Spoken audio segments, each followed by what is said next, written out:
G'day everybody, it's Roger from Supertech Electronics, and today we're going to remove a rear mounted screen from a Nissan Pathfinder 2017.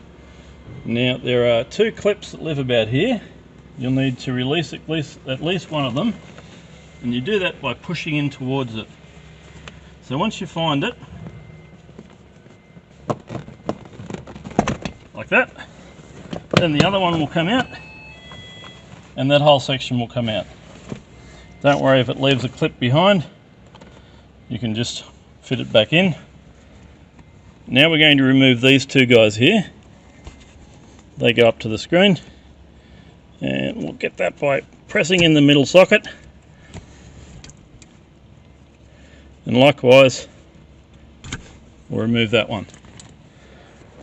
Now this whole headrest will come out.